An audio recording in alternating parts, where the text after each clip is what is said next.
இயேசு இருக்க கலக்கம் ஏன் மனமே, கண்ணீர் ஏன் மனமே, கண்ணீர் ஏன் மனமே. காக்கும் தெய்வம் இயேசு இருக்க கலக்கம் ஏன் மனமே, கண்ணீர் ஏன் மனமே, கண்ணீர் ஏன் மனமே. ஆமென். ஆண்டவருடைய வார்த்தைக்கு நேராய் உங்களை கொண்டு போக விரும்புகிறேன். இந்த மாதத்தின் வாக்குத்தத்தத்தை குறித்துதான் உங்களோடு கூட நான் தொடர்ந்து பிரசங்கிக்க விரும்புகிறேன். காலை வேளையிலே கிரேஸ் நானும் அங்கே பிரசங்கம் பண்ணினோம். நிறைய ஜனங்கள் அங்கே வந்திருந்தார்கள். அதற்காக நான் கர்த்தரை துதிக்கிறேன். ஆபகுக்கின் புத்தகம் 2ஆம் அதிகாரம் 3ஆம் வசனம். குறித்த காலத்துக்கு தரிசனம் என்னும் வைக்கப்பட்டிருக்கிறது. குறித்த காலத்துக்கு தரிசனம் என்னும் வைக்கப்பட்டிருக்கிறது. முடிவிலே அது விளங்கும். முடிவிலே அது விளங்கும். அது பொய் சொல்லாது. அது பொய் சொல்லாது. அது தாமதித்தாலும் அதற்கு காத்திரு. அது தாமதித்தாலும் அதற்கு காத்திரு. அது நிச்சயமாய் வரும். அது நிச்சயமாய் வரும். அது தாமதிப்பதில்லை. அது தாமதிப்பதில்லை. என்னுடைய வாக்குத்தத்தத்தினுடைய செய்தி என்னவென்றால், அது தாமதிப்பதில்லை. இன்னும் நான் அதிலே கொஞ்சம் நின்று பார்த்து என் கண்களை அதன் மேலே திருப்பி வைத்த போது ஆண்டவர் சொன்ன வார்த்தை, இனி தாமதிப்பதே. நீங்க ரொம்ப பேர் நீங்க ஜெபம் பண்ணி இருக்கிறீங்க. சில காரியங்களுக்காக ஜெபம் பண்ணி ஒண்ணுமே நடக்கல. நிறைய பேர் அழுதீங்க, ஆனா சூழ்நிலைகள் எதிர்மாறா இருந்தது. அநேக போராட்டங்களுக்கூட நீங்கள் நடந்து வந்திருக்கிறீர்கள். கர்த்தர் அருமையான உங்கள் போராட்டம் பெரியதாய் இருந்ததே தவிர சிறியதாய் ஆகவில்லை. ஆனால் இந்த நாளின் கால வேளையில ஆண்டவர் உன்னை பார்த்து சொல்லுகிற வார்த்தை, மகளே, உன் கண்ணீரை நான் கண்டிருக்கிறேன், உன் அலைச்சல்களை நான் கண்டிருக்கிறேன், நீ எனக்காக நின்ற இடத்தை நான் கண்டிருக்கிறேன், எனக்காக நீ வைராக்கியம் பாராட்டினதை கண்டிருக்கிறேன், சபைக்காக நீ வைராக்கியம் பாராட்டினதை கண்டிருக்கிறேன், என் ஊழியக்காரனுக்காக நீ வைராக்கியம் பாராட்டினதை நான் கண்டிருக்கிறேன், என் சமூகத்தை நீ நேசித்து வந்து தேசத்துக்காக, ஆத்துமாக்களுக்காக, ஜனங்களுக்காக போராடி செபித்ததை நான் கண்டிருக்கிறேன். ஓ, உன் வாழ்க்கையில நான் நன்மை செய்ய போகிறேன். இனி தாமதிப்பதே இல்லை. இனி அது தாமதிப்பதில்லை. உன் ஜெபம் இந்த மாதத்திலே கேட்கப்படும். உன் ஜெபத்திற்கு இந்த மாதத்திலே பதில் வரும். இந்த மாதத்திலே அருமையானவருடைய எல்லா கட்டுகளும் அருமையான அவிழ்க்கப்படும். உன்னை கட்டி வைத்திருக்கிற எல்லா சங்கிலிகளும் உடைக்கப்படும். அருமையான தேவனுடைய பிள்ளையே, கர்த்தர் உன்னை பார்த்து சொல்லுகிற ஒரு வார்த்தை, இனி தாமதிப்பதே இல்லை. ஏனென்றால் கர்த்தர் உனக்கு தரிசனம் கொடுத்திருக்கிறார். கர்த்தர் உனக்கு சொப்பனம் கொடுத்திருக்கிறார். கர்த்தர் தீர்க்க தரிசனத்தின் மூலமாய் உன்னோடு கூட அவர் பேசி இருக்கிறார். கர்த்தர் உனக்கு நல்ல சொப்பனங்களை கொடுத்திருக்கிறார். கர்த்தர் உனக்கு நல்ல தரிசனங்களை கொடுத்திருக்கிறார். அது ஒரு காலம் பொய் சொல்லாது. அது ஒரு காலம் பொய் சொல்லாது. அது ஒரு காலம் பொய் சொல்லாது. ஆமென். வாக்குத்தத்தம் பண்ணின தேவன் ஒரு காலம் மாறாதவன். வாக்குத்தத்தம் பண்ணின தேவன் ஒரு காலம் மாறாதவர். அதை நிறைவேற்றுவதில் அவர் கவனமாயிருப்பார். உன்னை அழைக்கும் போது ஆண்டவர் உன்னை வெறுமையாய் அழைக்கவில்லை. ஊரிலே இருந்து ஒருவனையும், வம்சத்திலே இருந்து ஒருவனையும் கர்த்தர் சீயோனுக்கென்று அழைத்திருக்கிறார். ஆண்டவர் உன்னை ஜாதிகளில் இருந்து, ஜனங்களிலே இருந்து வேறு குறித்து இந்த மகிமையான கிறிஸ்துவ பாதையில உன்னை அவர் நடத்தி வந்திருக்கிறார். உன்னை அழைக்கும் போது சில வாக்குத்தத்தங்களை தேவன் உனக்கு கொடுத்திருக்கிறார். என் ஆரம்ப நாட்களிலே கர்த்தர் என்னை அழைக்கும் போது ஒரு வாக்குத்தத்தத்தை தேவன் கொடுத்தார். உன்னை வாளாக்காமல் தலையாக்குவாய், நீ கீழாகாமல் மேலாவாய். கர்த்தர் வாக்குத்தத்தத்தை ஒவ்வொரு மாதமும் ஆண்டவர் வாக்குத்தத்தம் கொடுத்திருக்கிறார். இஸ்ரவேல் ஜனங்களை எகிப்திலிருந்து கர்த்தர் அழைக்கும் போது ஆண்டவர் வாருங்கள், என்னை ஆராதிக்க வாருங்கள் என்று மாத்திரம் அழைக்கவில்லை. ஆண்டவர் மோசேயிடத்திலே சொல்லுகிறார், அவர்களுக்கு நான் கானானை கொடுக்கும்படி அவர்களை நான் அழைத்திருக்கிறேன். அவர்களுக்கு நான் கொடுக்க போகிற வாக்குத்தத்தத்தினுடைய பகுதி அரணிப்பான பட்டணங்களிலே அவர்கள் குடியிருப்பார்கள். பாலும் தேனும் ஓடுகிற தேசத்தை அவர்களுக்கு கொடுப்பேன். 430 வருஷம் இவர்கள் இங்கே சிறுமைப்பட்டிருக்கிறார்கள். இவர்கள் சிறுமையை நான் பார்த்திருக்கிறேன். இவருடைய கண்ணீரை நான் பார்த்திருக்கிறேன். இவர்களுடைய புலம்பலை நான் பார்த்திருக்கிறேன். இவருடைய கதறுதல் என் சமூகத்தை வந்து எட்டியிருக்கிறது. ஆகவே இவர்களை பாலும் தேனும் ஓடுகிற தேசத்துக்கு நான் கொண்டு போக போகிறேன். 40 வருஷ பிரயாணம் பக்கத்திலே வந்து விட்டார்கள். பிரயாணத்தில் இருந்த மோசே மரித்து போனான். பிரயாணத்தில் இருந்த ஒரு பெரும் கூட்டம் வனாந்திரத்திலே மரித்து போனார்கள். ஆனால் எல்லாரும் வாக்குத்தத்தம் பண்ணினவர் மாறாதவர். அவருடைய சந்ததி எல்லாம் வாக்குத்தத்தம் பண்ணினவர் மாறாதவர். வாக்குத்தத்தம் பண்ணினவர் அவர் வாக்குத்தத்தத்தை நிறைவேற்ற வல்லமை உள்ளவர் என்று விசுவாசித்து அந்த வனாந்திரத்திலே அவர்கள் பிரயாணம் பண்ணினார்கள். யோசுவா நமக்கு வாக்குத்தத்தம் பண்ணின தேசத்தை நீங்கள் போய் சுற்றி பார்த்து வாருங்கள் என்று வேண்டுகாரர்களை அனுப்புகிறான். அவர்கள் போய் வந்தவர்கள் என்ன சொன்னார்கள் என்றால், நீங்கள் எண்ணாகம புஸ்தகம் 13ஆம் அதிகாரம் 31, 32, 33 வாசிக்கலாம். அவனோட கூட போய் வந்த மனிதரோ, நாம் போய் அந்த ஜனங்களோடு எதிர்க்க நம்மாலே கூடாது, அவர்கள் நம்மை பார்க்கிலும் பலவான்கள் என்றார்கள். அவர்கள் நம்மை பார்க்கிலும் பலவான்கள் என்றார்கள். நாங்கள் போய் சுற்றி பார்த்து வந்த அந்த தேசம், நாங்கள் போய் சுற்றி பார்க்க வந்த அந்த தேசம் தன் குடிகளை பட்சிக்கிற தேசம், தன் குடிகளை பட்சிக்கிற தேசம். நாங்கள் அதிலே கண்ட ஜனங்கள் எல்லாரும், நாங்கள் அதிலே கண்ட ஜனங்கள் எல்லாரும் மிகவும் பெரிய ஆட்கள், மிகவும் பெரிய ஆட்கள். அங்கே ராட்சத பிறவியான ஏனாக்கின் குமாரராகிய ராட்சதரையும் கண்டோம். நாங்கள் எங்கள் பார்வைக்கு வெட்டுக்கிளிகளைப் போல இருந்தோம். அவர்கள் பார்வைக்கும் அப்படியே இருந்தோம். அவர்கள் பார்வைக்கும் நாங்கள் அப்படி. வேவு பார்க்க போன வந்தவர்கள் சொல்லுகிறார்கள், ராட்சத பிறவிகளை கண்டோம். ஒரு கோலியாத்து இஸ்ரவேல் ஜனங்கள் மத்தியிலே நிற்கிறான். முழு இஸ்ரவேல் சேனையும் நடுங்கினார்கள். முழு இஸ்ரவேல் சேனைகளும் பயந்தார்கள். அபிஷேகம் பண்ணப்பட்ட சவுலும் பயந்து போய் நின்று கொண்டிருக்கிறான். கம்பீரமான சத்தம், கம்பீரமான தோற்றம், அவனுடைய உடைகள் கம்பீரமானவர்கள், அவன் வைத்திருக்கிற வாழ் கம்பீரமானவர்கள். அவன் என்ன சொல்லுகிறான் என்றால், உங்களிலே ஒருவனை தெரிந்து கொள்ளுங்கள், அவன் என்னோடு கூட வந்து யுத்தம் பண்ணினால் நாங்களும் எங்கள் பிள்ளைகளும் எங்கள் குடும்பங்களும் உங்களுக்கு அடிமைகளாயிருப்போம்.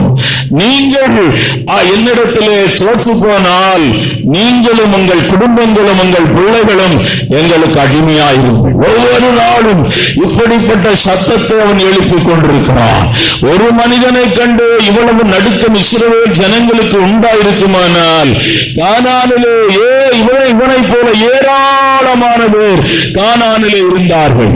இவனை போல ஏராளமான பேர் கானானிலே இருந்தார்கள். அவர்கள் போய் வேவு பார்க்க போனவர்கள் வந்து சொல்லுகிறார்கள், அவர்களுக்கு முன்ன நாங்கள் வெட்டுக்கிளிகளை போல இருந்தோம். என்ன ஆச்சு தெரியுமா? ராமுழுவதும் அழுதார்கள். அதே எண்ணாகம புஸ்தகம் 14ஆம் அதிகாரம் 1ஆம் வசனத்தை வாசிக்கலாம். சபையார் எல்லாரும் கூக்குரலிட்டு புலம்பினார்கள். ஐயோ, எகிப்திலே இருந்து புறப்படும் போது கர்த்தர் பண்ணின வாக்குத்தத்தம் கானானை தருவேன் என்று சொல்லிதானே இந்த பிரயாணத்தை நாங்கள் செய்தோம். ஆனால் நாங்கள் எப்படி இந்த தேசத்தை சுதந்தரித்துக் கொள்ள முடியும்?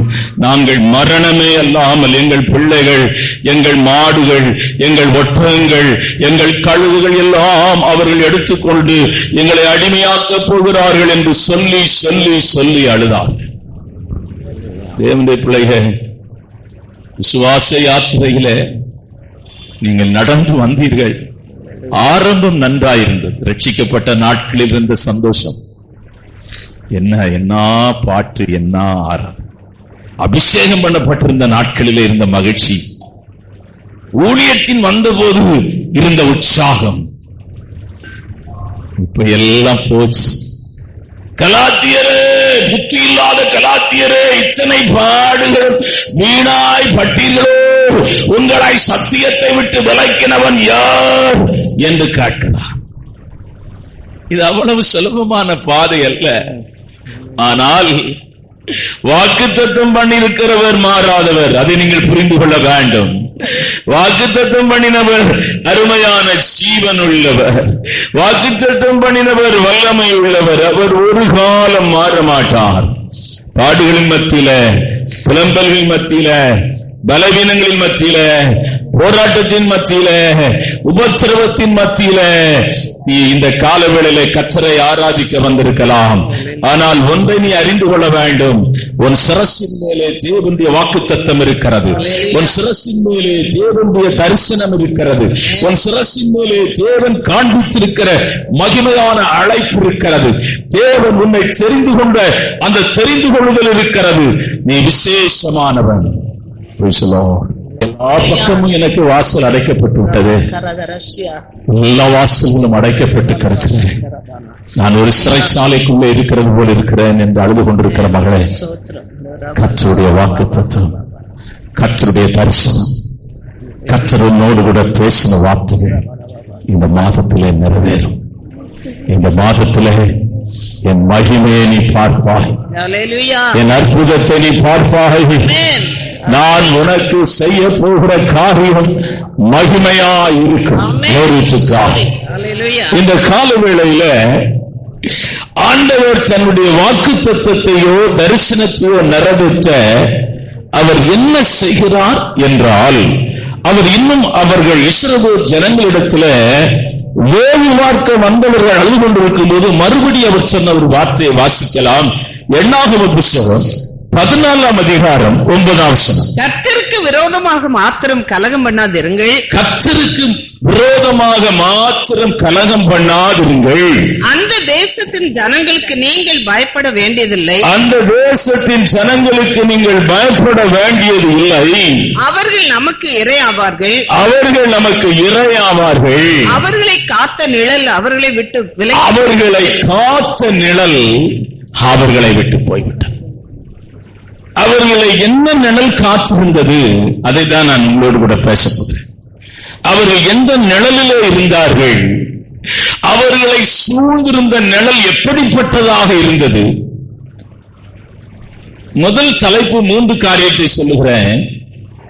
அவர்களை காத்த நிழல் அவருடைய பலம். அவர்கள் என்ன நினைத்தார்கள், நம்மை பூமியில எந்த மனிதனாலும் மேற்கொள்ள முடியாது, தேசம் நமக்கு விரோதமாய் படையெடுத்து வருகிற எந்த தேசத்தையும் நாம் லகுவாக அழித்து விடலாம், அப்படித்தான் நினைக்கிறார். பலம் உள்ளவர்களுக்கு அமெரிக்கா தேசம் என்ன நினைக்குது, நம்மளை எதுக்க உலகத்தில் எந்த நாடும் இல்லை, அப்படித்தானே நினைக்கிறாங்க, அப்படிதான் நினைக்கிறாங்க. ஆனா தேவனாகிய கர்த்தர் அருமையான உன் பலத்தை, நிழலுக்குள்ளே இருந்த அந்த நிழல் எப்படி போயிரும், விலகி போயிரும். நிழல் சொல்லப்பட்டது. அவர்களை காத்த நிழல். ஆமணக்கு செடியிலே போய் உட்கார்ந்து இருந்தான். எதற்காக உட்கார்ந்து இருந்தான் என்றால், நினிவே அழிய போகிறது, நினிவே அருமையான அக்கினிக்கு இரையாக போகிறது. இவன் அந்த அழிவை பார்க்கும்படி குளிர்ச்சியான ஒரு மரத்தின் மேலே, மரத்தின் கீழே உட்கார்ந்து இருந்தான். அருமையான வேதம் சொல்லுகிறது, ஆமணக்கு செடி, அந்த வசனத்தை நீங்கள் வாசித்தால், ஆம், ஆமணக்கு செடி பட்டு போயிற்று. ஆமென். வாசிக்கலாம். ஆமணக்கு செடி பட்டு போயிட்டு பலனெல்லாம் பூமியில நிலை நிற்கும் என்று நினைத்து விடாது. பூமி ஒரு நிழலை போன்ற ஒரு வாழ்க்கை. பூமியின் வாழ்க்கை ஒரு நிழலை போன்றது. உன் பலனும் அற்றி போகும்.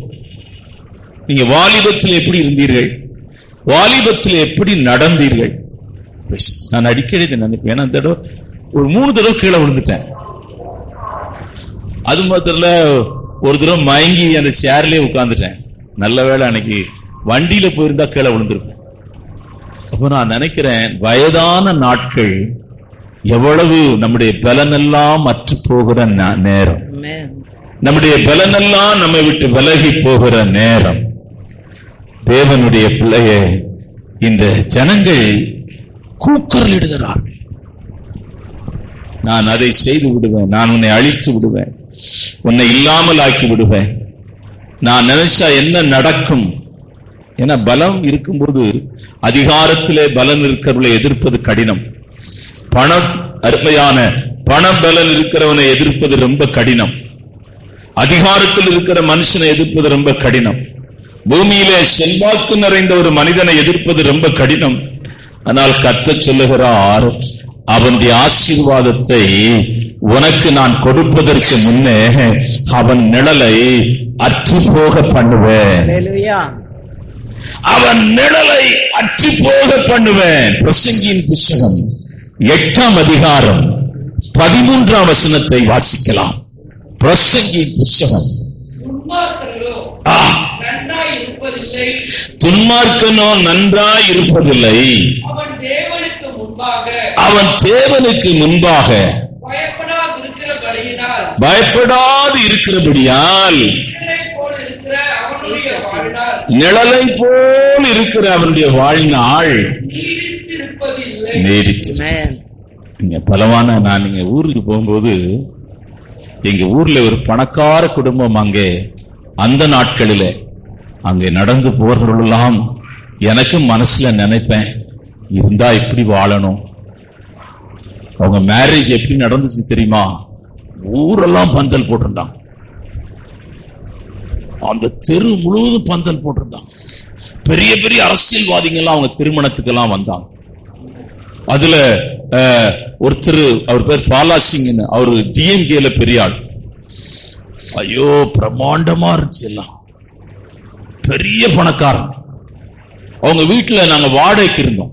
அது சின்ன ஒரு கூரை கொட்டகை தான், 10 ரூபா வாடகை அந்த காலத்துல. அது எங்களால கொடுக்க முடியாது. அவங்க ஒரு நாள் வாடகை கேட்டதே இல்லை. நான் தான் கொண்டு போவேன், யாராவது அதுல ஒருத்தர் நின்று வாங்கிட்டு போயிடுவான். அப்படி அவங்க பலவான்களா இருந்தார். சில சமயம் ஒரு ஊருக்கு போகும்போது இடையில போனா சொன்னாங்க, ஒரு பையனுக்கு பைத்தியம் பிடிச்சு போச்சு, கல்யாணம் பண்ணிக்கோ. அவங்களாம் ரொம்ப ஹைட்டும் பாடியுமா இருப்பாங்க. இன்னொரு பையன் வீட்டிலே அப்படியே உட்கார்ந்து இருக்கிறான். அந்த வீட்டெல்லாம் பிரிக்கிறாங்க. அவங்க அம்மா செத்து போயிட்டாங்க, அவங்க அப்பா செத்து போயிட்டாங்க. அது ஒரு இருண்ட வீடா போயிட்டு, அவங்கள காட்டிலும் வசதியானவங்களாம் இப்ப ஊர்ல எழும்பிட்டாங்க. எதுக்காக சொல்ல வர்றேன்னு கேட்டீங்கன்னா, ஒரு மனுஷனுடைய பலன் தற்காலிகமானது, மறந்து விடாதே. அருமையான சிறைச்சாலையிலிருந்து ராஜாவாக ஆளப் போகிறவனும் உண்டு, ராஜாவாக இருந்து சிறைச்சாலைக்கு போகிறவனும் உண்டு. ராகா சொல்லுகிறாள், எரிகோவை வேவு பார்க்க போனவர்கள், கானானை வேவு பார்க்க போன நாள் இது. எரிகோவை வேவு பார்க்க போனவர்கள் யோசுவாவின் புத்தகம் 2ஆம் அதிகாரம் 9ஆம் வசனத்தை வாசிக்கலாம். கர்த்தர் உங்களுக்கு தேசத்தை ஒப்பு கொடுத்தார் என்றும், கர்த்தர் தேசத்தை உங்களுக்கு ஒப்பு கொடுத்தார் என்றும், உங்களை பற்றி எங்களுக்கு திகில் பிடித்திருக்கிறது, திகில் பிடித்திருக்கிறது. உங்களை குறித்த தேசத்து குடிகள் எல்லாரும் சோர்ந்து போனார்கள் என்றும் அறிவேன். சோர்ந்து போயிட்டாங்க ஐயா, திகில் பிடிச்சிட்டியா? பலவான்கள் அருமையான நிழலை போல அவருடைய பலன் அற்று போகும். அரணிப்பான பட்டணங்களிலே குடியிருந்தார்கள். அவர்களுடைய அருமையான ஆசிகளை எல்லாம் கர்த்தர் கொள்ளையிட்டு தன் ஜனத்திற்கு கொடுக்கும்படியாய் வைத்திருக்கிறார். ஏன்னா வாக்கு பண்ணினவர் வாக்கு திட்டத்திலே மாறாதவர். அவர்கள் பலன் குறைந்து போய்விட்டது, ஏனென்றால் திகில் பிடித்திருக்கிறது. அவருடைய பலன், அவர்கள் தங்கியிருந்த வீடு, அருமையான கர்த்தருடைய பிள்ளைகளை, அவருடைய செழிப்பு. ஒரு திராட்சை கொலையை அருமையான சுமக்கிறவர்கள் 2 பேர் சுமந்தார்கள். கம்புகளிலே கட்டி சுமந்து வந்தார்கள். பாலும் தேனும் ஓடுகிற தேசம்தான். ஆனால் கர்த்தர் அதை யாருக்காக வைத்திருக்கிறார் என்றால், வாக்குத்தத்தம் பண்ணப்பட்ட ஜனத்திற்காக கர்த்தர் வைத்திருக்கிறார். ஆண்டவர் உனக்கு நன்மை செய்ய அழைத்திருக்கிறார். உன் குடும்பத்துக்கு நன்மை செய்ய உன்னை அழைத்திருக்கிறார். உன் பிள்ளைகளுக்கு நன்மை செய்ய உன்னை அழைத்திருக்கிறார். இயேசுவை பின்பற்றி வந்த ஒரு மனிதனும் தரித்திரனாய் போனதில்லை. இயேசுவை பின்பற்றி வந்த ஒரு குடும்பமும் கெட்டு போனதில்லை. இயேசுவை பின்பற்றி வந்த அருமையான அவன் சந்ததி ஆசீர்வதிக்கப்படும். ஐயா, என்னாகும் புஸ்தகம் பீலையாம் சொல்லுகிறான் தேவ ஜனத்தை குறித்து 23ஆம் அதிகாரம் 19 வாசிக்கலாம். பொய் சொல்ல தேவன் ஒரு மனிதன் அல்ல, பொய் சொல்ல தேவன் ஒரு மனிதன் அல்ல, மனம் மாற அவர் ஒரு மனுபுத்திரனும் அல்ல. அவர் சொல்லியும் செய்யாது இருப்பாரா? அவர் வசனித்தும் நிறைவேற்றாது இருப்பாரா? இதோ ஆசீர்வதிக்க கட்டளை பெற்றேன், அவர் ஆசீர்வதிக்கிறார், அதை நான் திருப்ப கூடாது. அவர் யாக்கோபிலே அக்கிரமத்தை காண்கிறதும் இல்லை, இஸ்ரவேலிலே குற்றம் பார்க்கிறதும் இல்லை. அவர்களுடைய தேவனாகிய கர்த்தர் அவர்களோட இருக்கிறார். ராஜாவின் ஜெய கம்பீரம் அவர்களுக்குள்ளே இருக்கிறது. தேவன் அவர்களை எகிப்திலிருந்து புறப்பட பண்ணினார். காண்டாம் மிருகத்துக்கு ஒத்த பலன் அவர்களுக்கு உண்டு. யாக்கோபுக்கு விரோதமான மந்திரவாதம் இல்லை, யாக்கோபுக்கு விரோதமான மந்திரவாதம் இல்லை. இஸ்ரவேலுக்கு விரோதமான குறி சொல்லுதலும் இஸ்ரவேலுக்கு விரோதமான குறி சொல்லுதலும் இல்லை. தேவன் என்னென்ன செய்தார் என்று கொஞ்ச காலத்திலே யாக்கோபையும் இஸ்ரவேலையும் குறித்து சொல்லப்படும். நீங்கள் வாக்குத்தத்தத்தை பிடித்துக் கொள்ளுங்கள், சூழ்நிலைகளை பார்க்காதீர்கள். நீங்கள் 1 பேதுருவின் புத்தகம் 3ஆம் அதிகாரம் 14ஆம் வசனத்தை வாசிக்கலாம். நீதி நிமித்தமாக பாடுபட்டால் பாக்கியவான்களா இருப்பீர்கள். அவர்களுடைய பயமுறுத்தலுக்கு நீங்கள் பயப்படாமலும், அவர்களுடைய பயமுறுத்துதலுக்கு நீங்கள் பயப்படாதிருங்கள், கலங்காமலும். நீங்கள் கொஞ்சம் பேர்தான், உங்களிடத்தில் பலன் இல்லை, உண்மைதான். நீங்கள் சாதாரணமானவர்கள், எல்லாம் உண்மைதான். உங்கள் சூழ்நிலைகள் எல்லாம் உண்மைதான். ஆனால் உங்கள் மேல் வாக்குத்தத்தம் இருக்கிறது, உங்கள் மேல் தரிசனம் இருக்கிறது, உங்கள் மேல் கிருபை இருக்கிறது. உங்களை தேவன் பின்தொடர்ந்து வருகிறார். எல்லாம் உண்மைதான் ஐயா. எல்லாம் உண்மைதான். நீ சிறுமைப்பட்டுதான் இருக்கிறாய், சிறுமைப்பட்டுக் கொண்டுதான் இருக்கிறார். உன்னை ஜனங்கள் சிறுமைப்படுத்துவது உண்மைதான். ஆனால் ஒன்றை மறந்து விடாதே, கர்த்தர் உன் பட்சத்தில் இருக்கிறார். யாத்திரையா புஸ்தகம் 14ஆம் அதிகாரம் 10ஆம் வசனத்தை வாசிக்கலாம். பார்வோன் சமீபித்து வருகிற போது இஸ்ரவேல் புத்திரர் தங்கள் கண்களை ஏறெடுத்து பார்த்து எகிப்தியர் தங்களுக்கு பின்னே வருகிறதை கண்டு மிகவும் பயந்தார். சில சமயங்களிலே சில சூழ்நிலைகளை நாம் கடந்து வருவது கடினமாயிருக்கும். ஆனால் வேதம் சொல்லுகிறது, நீங்கள் தீயையும் தண்ணீரையும் தாண்டி வந்தீர்கள். 7 மடங்கு அக்கினி எரிந்து கொண்டிருக்கிறது. அக்கினியிலே கொண்டு போய் இவர்களை போடும்படியாய் போனவர்கள் அக்கினி பட்சித்து செத்து போனார்கள். அக்கினியிலே போட்டவர்களுடைய தலை முடியாயிலும் கருகவில்லை. அவன் பார்க்கிறான், உற்று பார்க்கிறான், அக்கினியிலே 4வது ஒருவர் உலாவிக் கொண்டிருக்கிறதை பார்க்கிறான். கோர்ட்டுக்கு போனீங்கன்னா லீடிங் லாயர் கிட்ட சாதாரண லாயர் நிக்க மாட்டான். நீங்க லீடிங் லாயர்னா, ஒரு லாயரை பத்தி இப்ப கேள்விப்பட்டேன். 3 பேர் இருக்கிறாங்க, அந்த 3 பேர் பேர் போட்டிருந்தாங்க. அவர் 55 லட்சம் பேங்குக்குள்ள போனாதான் அவங்களுக்கு மனு போட வருவாராம். அரசியல்வாதிகள் அவரை வச்சுக்கிறாங்க. 2வது ஒருத்தர் இருக்கிறாராம், அவர் 45 லட்சம் போடணுமா. 3வது ஒரு லாயர் சொன்னாங்க, அவருக்கு 35 லட்சம் போடணும். இவங்க எல்லாம் அரசியல்வாதிங்க தன் கையில வச்சுக்கிறான். அவங்க எழுதினா ஜட்ஜே பயப்படுவாங்க. ரொம்ப நேரம் பேச மாட்டான், கொஞ்ச நேரம் தான் பேசுவாங்க, ஒரு 5 நிமிஷம் தான் பேசுவாங்க. லா அவங்க கரெக்டா சொல்லுவாங்க, அதுக்கு மீறி அவங்களால ஜட்ஜ்மெண்ட் கொடுக்க முடியாது. அப்படிப்பட்ட ஒரு மனுஷனை நீங்கள் எதிர்த்து நிற்கிறதா இருந்தால் உங்கள் மனநிலை எப்படி இருக்கும் யோசிச்சு பாருங்க. நம்ம ஆளு லாயர் ஹோட்டல் அந்த டீ கடை இருக்கு, அந்த கோர்ட்டுக்குள்ள டீ கடை கொடுத்து வச்சு சாப்பிட்டீங்களா பிரதர்? ஏன்னா எங்க லாயர் அப்படிதான் கூட்டு போவேன், ஆனா கடைசி காசு அவர் கொடுத்துருவார். வச்சு டீ எல்லாம் சாப்பிட்டு அவர் போகும்போதே சொல்லுவார், இயேசுநாதர் வந்து பேசினா நல்லா இருக்கும், இப்படியே சொல்லிட்டு தான் போவார். பாஸ்டர் நீங்க உங்க ஜெபத்துக்கு நான் வந்திருக்கிறேன், அவர் கொஞ்சம் வர சொல்லி அவரையே இவன்ட்டு ஆர்கியூமெண்ட் பண்ணிட்டா ரொம்ப நல்லா இருக்கும், எனக்கு வேலை சுலபமா இருக்கு, நான் வருவார். அவர் சிரிப்பார், என்னைக்கு வருவார், வரும்போது சொல்லுங்க பார், ஆனா நாங்க ஜெயிச்சிட்டோம்யா.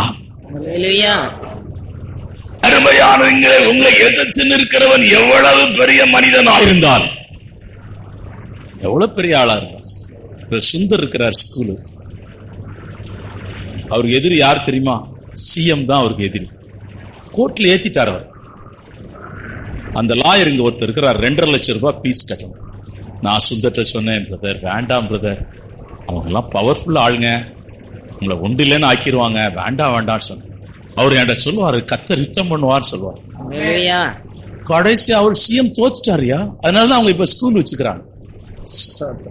எனக்கு இன்னும் அவரை பார்த்து ஆச்சரியமா இருக்கும், வயசாயிடுச்சு அவருக்கு, ரொம்ப வயசாகி போச்சு. ஜெயிச்சுட்டாரு அவரு, ஜெயிக்கவே முடியாது. ஒரு பெரிய பொலிட்டிஷியனை எதிர்த்து நீங்க ஜெயிக்க முடியுமா? யோசிச்சு பாருங்க, ஜெயிக்க முடியாது. ஆனா கர்த்தர் நமக்காக யுத்தம் பண்ணினால் ஜெயிக்க முடியும். ஆண்டவர் நமக்காக யுத்தம் பண்ணுகிறவர், ஆண்டவர் நமக்காக வழக்காடுகிறவர், ஆண்டவர் நமக்காக கிரியை செய்கிறவர். அவர்களை காத்த நிழல் அவருடைய பலம், அவருடைய ஆசீர்வாதம், அவருடைய அரணிப்பான பட்டணம் எல்லாம் அவர்களிடத்திலே நிழலை போல மறைந்து போகும். இரண்டாவது, கர்த்தருடைய பிள்ளைகளே, வாக்குத்தத்தம் பண்ணியிருக்கிற தேவன், நீ இந்த வாக்குத்தத்தத்தை உறுதியாய் பிடித்துக் கொள்ளும்படி, இந்த விசுவாசத்திலே உறுதியாய் நடக்கும்படி, இந்த நம்பிக்கையிலே உறுதியாய் நிற்கும்படி கர்த்தருடைய ஆவியானவர் இந்த காலவேளையில மறுபடியும் உன்னோடு கூட பேசிக் கொண்டிருக்கிறார். ஏன்னா 1ஆம் தேதி நிறைய பேர் வந்தீங்க, 1ஆம் தேதி மீட்டிங் எல்லாம் வந்தே ஆகும். உங்களுக்கு வர முடியலன்னா இந்த ஒரு ஐயா உட்கார்ந்து இருக்கிறார், பெரிய காரை வாங்கி இருக்கிறார், போன் பண்ணீங்கன்னா கொண்டு வந்து இங்க விட்டு உங்களை கூட்டு போற, காசு கொடுக்கணும், ஃப்ரீயா நீங்க வரக்கூடாது. பெரிய காரை கர்த்தர் கொடுத்திருக்கிறார். நீங்க வரும்போது போன் 1ஆம் தேதி மீட்டிங் போகணும் பிரதர், கொஞ்சம் வந்து விட்டுட்டு போங்கன்னா வேற டிரைவர் கூட போட்டு கொண்டு விடுவார். ஏன்னா அது ஊழியத்துக்கு ரொம்ப பிரயோஜனமா இருக்குன்னு நான் எதிர்பார்க்கிறேன். இந்த நாளின் காலவேளையில இரண்டாவது, உங்கள் நம்பிக்கையை பலப்படுத்த, அதான் பிரச்சனை. நம்ம எல்லாருக்குமே பிரச்சனை என்னவென்றால்,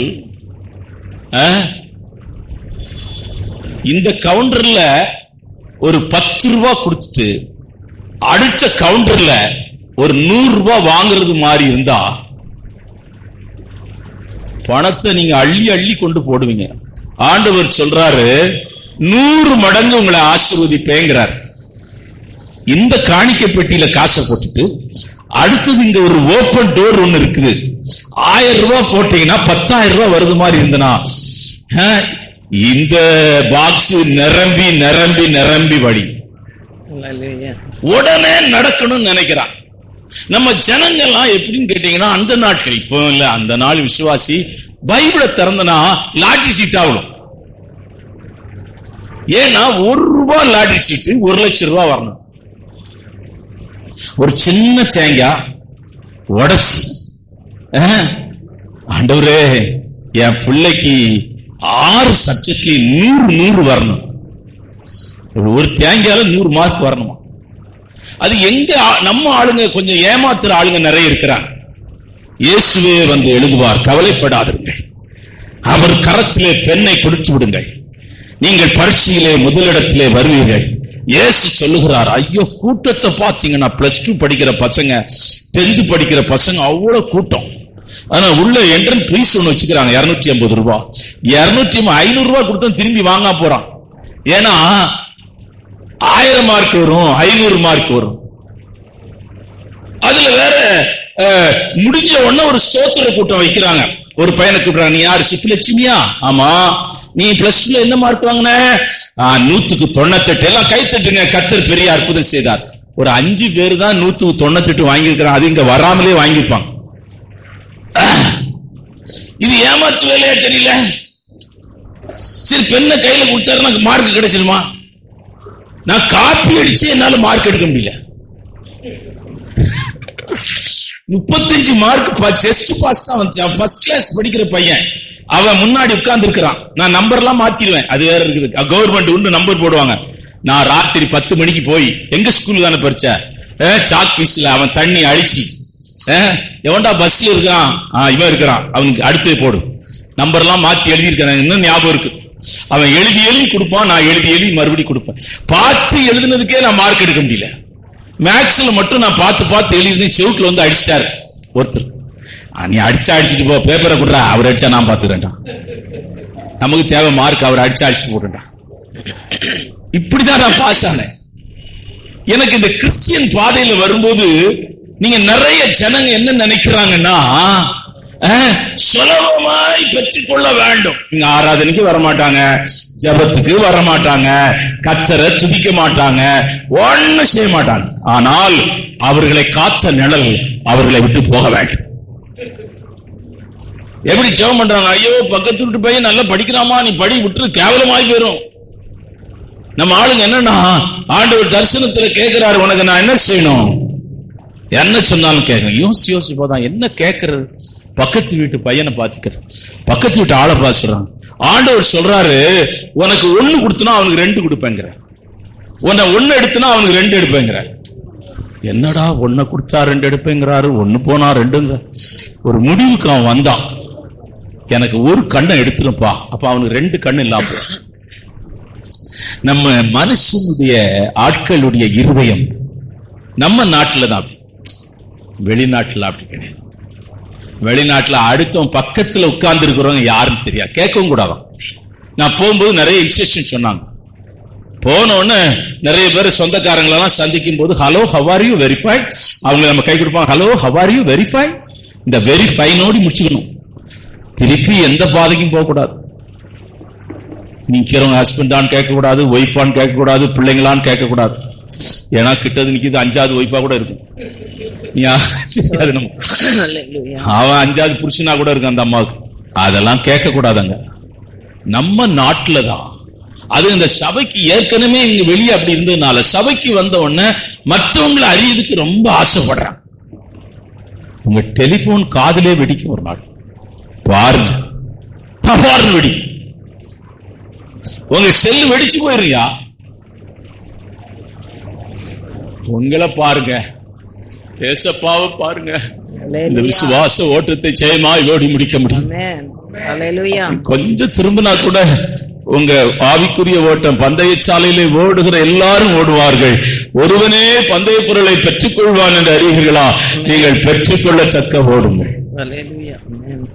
யாரும் நம்ம கூட வரமாட்டாங்க. வீடு வரை உறவு, வீதி வரை மனைவி, காடு வரை பிள்ளை, கடைசியா கடைசி யார்? ஏன்னா ஹிந்துஸ் யாரும் கல்லறைக்கு வரமாட்டான், சுடுகாட்டுக்கு வரமாட்டான்.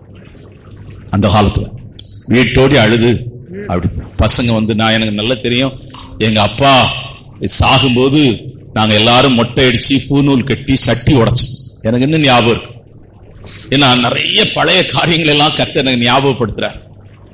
அப்படியே 3 தடவை பட்டக்கிட்ட எல்லாம் அடிச்சு அந்த சட்டியை கொண்டு போய் கால் பக்கத்துல உடை.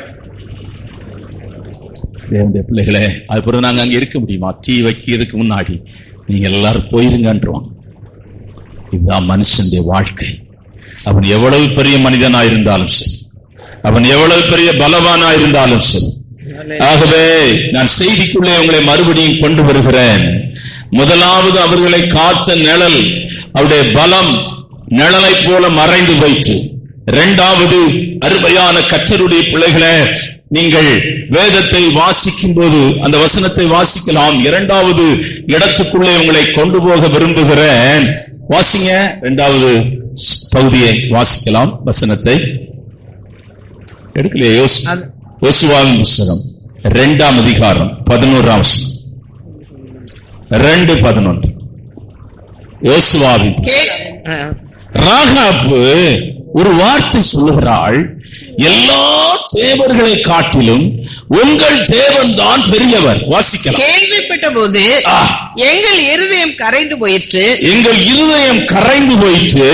உங்களாலே எல்லாருடைய தைரியமும் அற்று போயிற்று.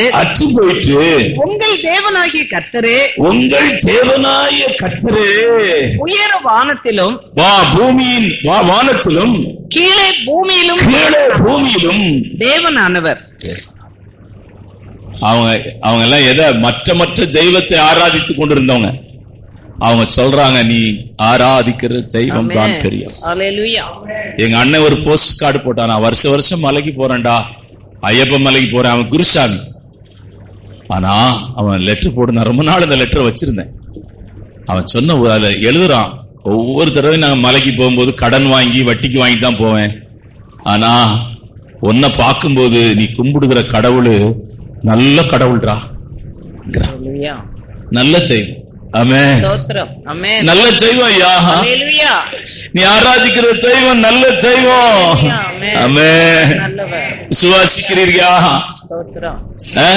எல்லாம் இப்படியே உட்கார்ந்து இருக்கிறீங்க, எவ்வளவு மகிழ்ச்சியா இருக்கு. ஆமென். அரசியல்வாதியா அவன் சின்ன பையன், இவ்வளவு நாள் சினிமாவில் நடிச்சிருந்தான். அப்படியே அவனை பாக்குது. தெய்வம் மகா பெரியவரையா. அரசியல்வாதி பின்னாடி எவ்வளவு பேர் நிக்கிறான். அவனை அரெஸ்ட் பண்ண போறாங்களா, 1000 பேர் நிக்கிறான் ரோட்ல.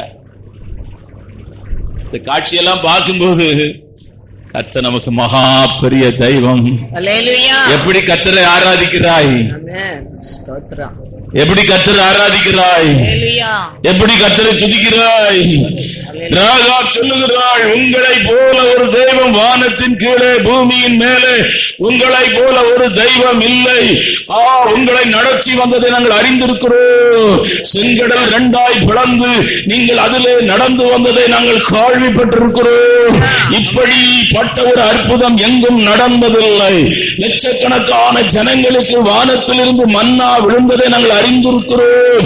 இப்படிப்பட்ட அற்புதம் செய்கிற ஒரு தெய்வத்தை நாங்கள் காணவில்லை. லட்சக்கணக்கான ஜனங்கள் தாகம் தீர்க்கும்படியாய் தண்ணீர் குடித்தார்கள். இப்படிப்பட்டதான ஒரு தெய்வத்தை நாங்கள் காணவில்லை. அருமையான தேவனுடைய பிள்ளைகளை, மேக சம்பவம் அக்னி சம்பவத்துக்கூடாய் கர்த்தர் உங்களை நடத்தி வந்திருக்கிறார். இதை நாங்கள் கேள்விப்பட்டோம். இப்படிப்பட்ட ஒரு தெய்வத்தை நாங்கள் கேட்டதே இல்லை. இப்படிப்பட்ட ஒரு தெய்வத்தை நாங்கள் அறிந்ததே இல்லை. தேவன் தான் மகா பெரியவன். யாராதிக்கிற தெய்வம் மகா பெரியவர். சாமுவேல் எழுதப்பட்டு 1 சாமுவேலின் புத்தகம் 17ஆம் அதிகாரம் 26ஆம் அதிகாரம் 26ஆம் வசனம். 1 சாமுவேலின் புத்தகம் 17ஆம் அதிகாரம் 45ஆம் வசனம். அப்பொழுது தாவீது தன்னண்டையில நிற்கிறவர்களை பார்த்து, இந்த பெலிஸ்தனை கொண்டு இஸ்ரவேலுக்கு நேரிட்ட நிந்தையை நீக்குகிறவனுக்கு என்ன செய்யப்படும்? ஜீவனுள்ள தேவனுடைய சேனைகளை நிந்திக்கிறதற்கு விருத்த சேதனம் இல்லாம ஜீவனுள்ள உலகெல்லாம் என்ன பண்றாங்க? ஜோசியக்காரன், குறி சொல்றவன், மந்திரவாதி. கிராமம் எல்லாம் என்னன்னா சடைய வளர்த்து மாலையை போட்டு ஒரு காவியை கட்டி ஜனங்க என்ன பண்றாங்கன்னா அவன்கிட்ட போறாங்க.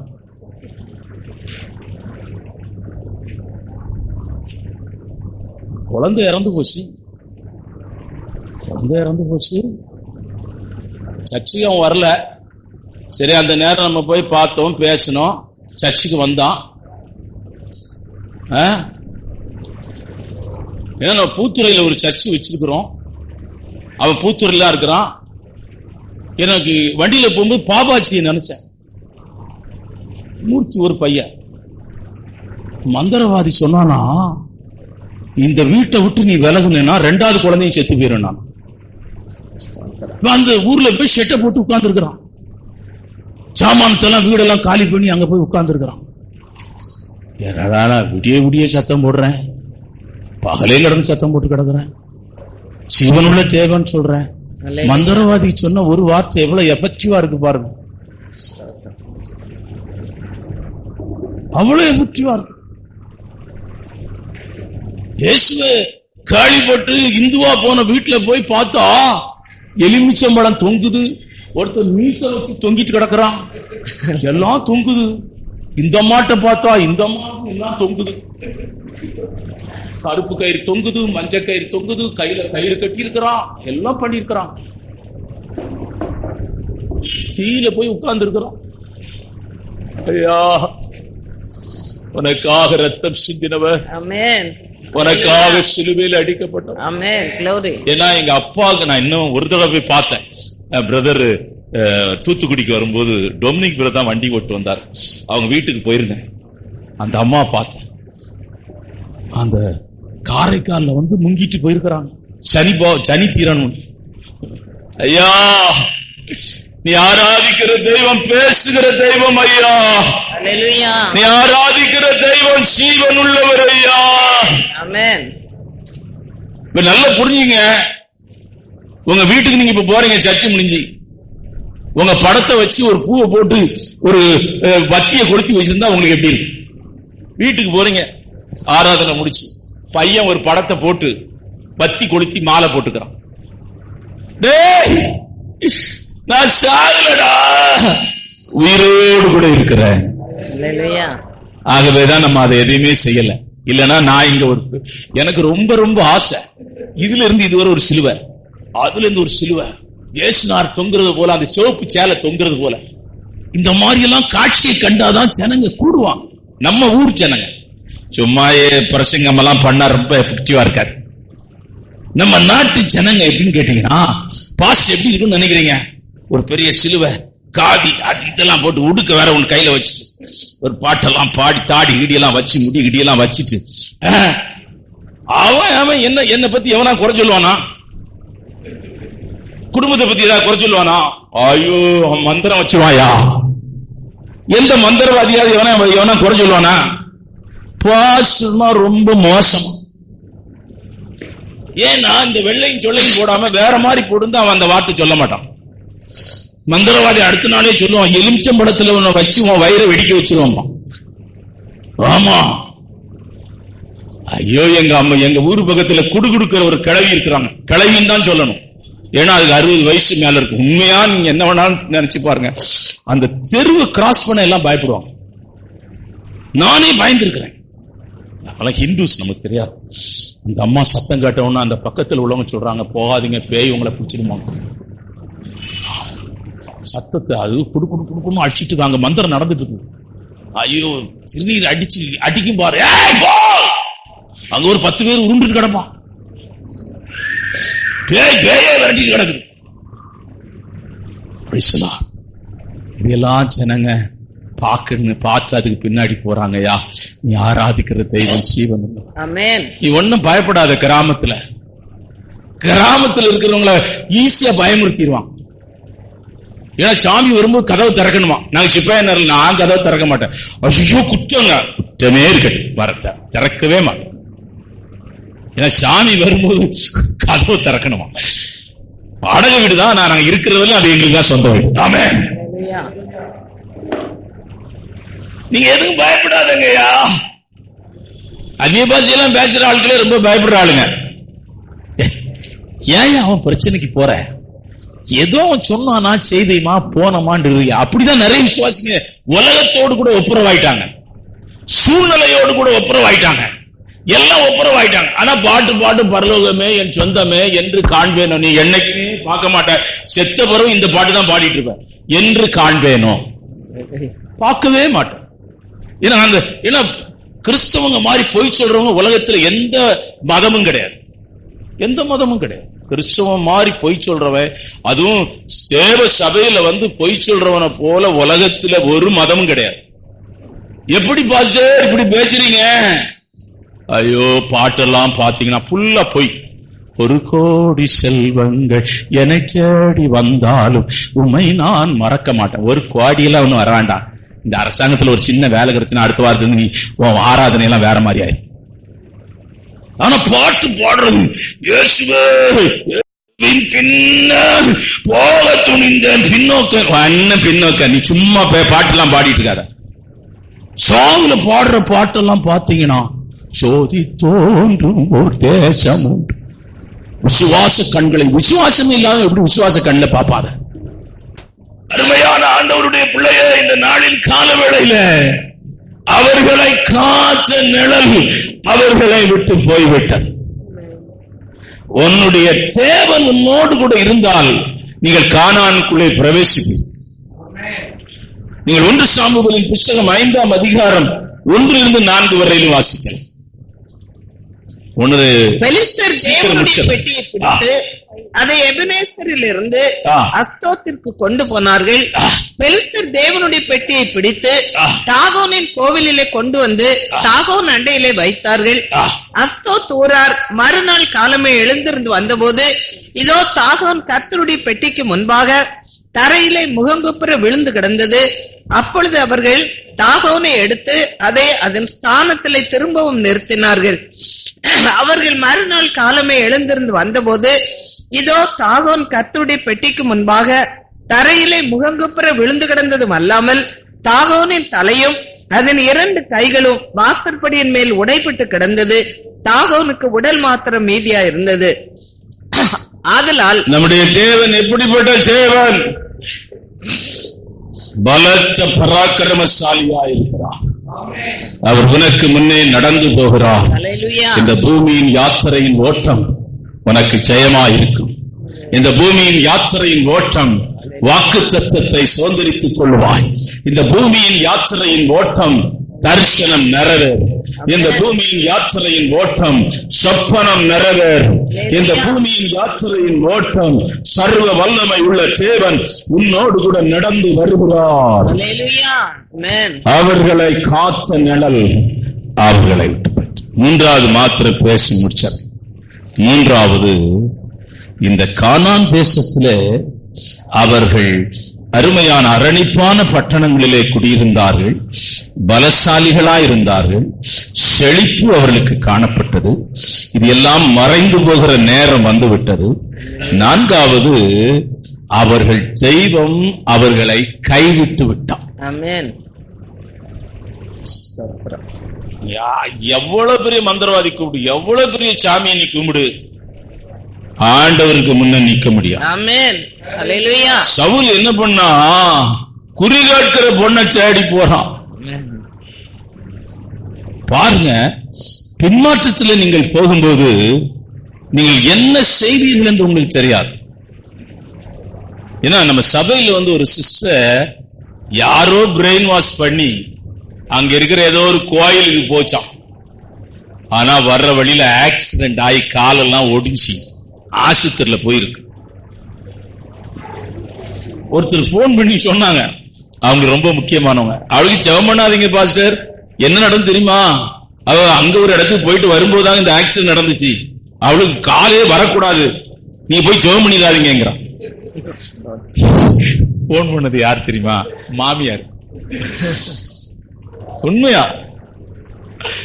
இந்த நாளின் கால வேளையில கைவிட்டுருவாங்க, எல்லாம் கைவிட்டு அவன் சொன்ன பொய் சொல்லுவானுங்க. அந்த மந்திரவாதிங்க போய் பச்சையா போய் சொல்றான். அவன் சொல்றான், சவுல் போய் அங்க உட்காரும் போது அந்த பொம்பளை, குறி சொல்ற பொம்பளை சொல்லுது, வாசிங்க.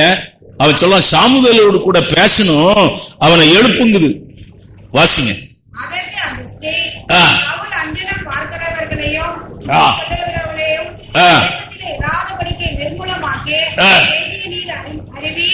என்னை கொண்டு போடும்படி நீர் என் பிராணனுக்கு கண்ணி வைக்கிறது என்ன என்றார். அப்பொழுது சவுல், இந்த காரியத்திற்காக உனக்கு பொல்லாப்பு வராது என்பதை கர்த்தருடைய ஜீவனை கொண்டு சொல்லுகிறேன் என்று அவளுக்கு கர்த்தர் ஆணையிட்டார். அப்பொழுது அந்த ஸ்ரீ, உமக்கு நான் யாரை எழும்பி வர வேண்டும் என்றதற்கு அவன் சாமுவேலை எழும்பி வர வேண்டும் என்று என்றார்.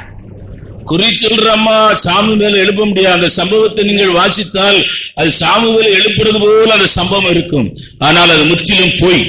ஆமென். ஒரு பரிசுத்தவானை, ஒரு அசுத்தால் இருக்கிற அருமையான குறி சொல்லுகிற பெண்ணால எழுப்ப முடியாது. சாமுவேல் என்ன சாதாரண ஆளா? 40 வருஷம் இஸ்ரவேலை நியாயம் விசாரித்த ஒரு உண்மை உள்ள தீர்க்கதரிசி.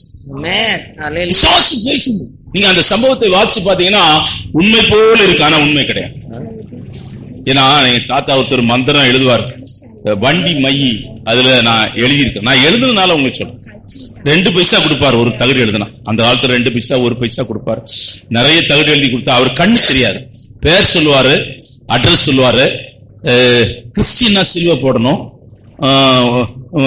முஸ்லீம்னா ஓம் பெற போடணும், கிறிஸ்தவங்க இந்துக்குன்னா ஓம் போடணும், கிறிஸ்தவங்களுக்கு சில்வ போடணும். இந்த 3 போடுவேன். போட்டு மை கொடுப்பேன், வண்டி மை. அதுக்கு மொத்த செலவு ஒரு அந்த காலத்துல ஒரு 5 பைசா இருக்காது. ஆனா இவரு 200 ரூபா 300 ரூபா கேட்பாரு. அந்த காலத்துல 200 300 ரூபானா இன்னைக்கு இருக்கிற 5000 ரூபாய் கணக்கு. நான் அவர் சொல்லுவார், அவன்ட இந்த மை சாதாரண மை அல்ல, இதெல்லாம் கல்றது சாவுல போய் அது செத்து போன மூத்த பிள்ளைகளுடைய தலையில இருந்து எடுத்துட்டு வந்திருக்கிறேன் பாரு. அவன் நம்பி காசை கொடுத்துருவான். நான் அவர்கிட்ட கேட்பேன், என்ன இது கேட்டா, இந்த மை ரொம்ப வேலை செய்யாதுடா, இந்த மை ரொம்ப வேலை செய்யாது, இந்த மை தான் வேலை செய்யும், அதனால கொஞ்சம் கொஞ்சம் காசு, இது 1 வாரம் செய்யும் 1 மாசம் செய்யும், அது மாதிரி செய்யாது. ஆனா இதெல்லாம் இயேசுவை அறியாதவங்களுக்கு செய்யும், உனக்கு செய்யாது. உன் வீட்டுல 50 தகட சொருவினாலும் ஒண்ணும் நடக்காது. ஏன்னா நீ இயேசுவின் பிள்ளை, ரத்தத்தினாலே, இயேசுவின் ரத்தத்தினாலே கழுவப்பட்டிருக்கிறாய். இயேசு கிறிஸ்து உனக்காக சீவன் விட்டிருக்கிறார், உனக்காக ரத்தம் சிந்தி இருக்கிறார், உன்னோடு கூட இருக்கிறார். தொட்டனா மந்திரவாதி அருமையான மந்திரம் வைக்கும் போது ஒரு கிறிஸ்தவ பொண்ணுக்கு மந்திரம் வச்சான். அந்த பையன், நான் இந்த பிள்ளைய எப்படி கல்யாணம் பண்ணிடணும்னு சொல்லி, எவ்வளவு பணனாலும் உனக்கு தரேன், இந்த பிள்ளைய மைக்கு எனக்கு கல்யாணம் பண்ணி. அவன் மந்திரவாதி ஒத்துக்கிட்டான். அவன் இத மாதிரி நிறைய செய்திருக்கான். அந்த பிள்ளையோட முடியெல்லாம் எடுத்து என்னெல்லாமோ பண்ணி மந்திரம் வச்சு போறான். மந்திரம் பலிக்காது. அந்த குட்டி பிசாசு திருப்பி வருதான், ஒண்ணும் செய்ய முடியலன்னு வருதான். அவனுக்கு ஆச்சரியம், என்னடா நம்ம வச்ச மந்திரம் எல்லாமே பலிச்சிருக்குது, இந்த ஒரு மந்திரம் பலிக்கல, அப்ப நம்மளை காட்டுல ஒரு பெரிய மந்திரவாதி இருக்கிறான் போலுக்கணும். அப்ப அந்த ஆராய்ச்சியில கிளம்பிதான் அவர் இயேசுவை சொந்த ரட்சகராக ஏற்றுக்கொண்டார். இங்க வந்து அவருக்கு சாட்சி சொல்லிருக்காரு, 3 நாள் பேசியிருக்கிறார், செத்து விட்டாரு. எதுக்கா சொல்றேன்னா, அருமையான எல்லா மந்திரங்களும் இயேசுவின் நாமத்துக்கு முன்னே நிற்க முடியாது. எல்லா விக்கிரகங்களும் இயேசுவுக்கு முன்னே நிற்க முடியாது. எந்த சாமியாரும் இயேசுவுக்கு முன்னே நிற்க முடியாது. அவர் சர்வ வல்லமை உள்ள தேவன். ஆமென். ஹல்லேலூயா. அந்த பையன் அவர் சொன்னாராம், எப்பா உன் காசை நீ வச்சுக்கோ, என்னால ஒண்ணும் செய்ய முடியல. இயேசுன்னு ஒரு மந்திரவாதி இருக்கிறார், அவரை என்னால மேற்கொள்ள முடியாது. அவருதான் அந்த பொண்ணுக்குள்ள இருக்கிறார். அந்த பொண்ணுக்குள்ள இருந்து அதை விரட்டினாதான் உனக்கு நான் கல்யாணம் பண்ணி வைக்க முடியும். அது நடக்கிற காரியம் இல்ல, நீ விட்டுன்னு சொன்னார். நான் சொல்றேன், நடந்த சம்பவம். நீங்க ஆந்திரால போய் கேட்டீங்கன்னா தொட்டனானா தெரியாதவங்க இருப்பாங்க, வெட்டி கொண்டு போட்டாங்க அவரை. இந்த நாளின் கால வேளையில அவர்களை காத்த நிழல் அவர்களை விட்டு போயிச்சு. அதற்கு போக என்ன காரணம் என்னவென்றால், அதை அவர்கள் வைத்திருக்கிற நன்மைகளையும் ஆசீர்வாதங்களையும் நீ சுதந்திரித்துக் கொள்ளும்படியாய் கர்த்தர் உனக்கு வாக்கு பண்ணியிருக்கிறார். அப்படியே நாம் செய்வோம்.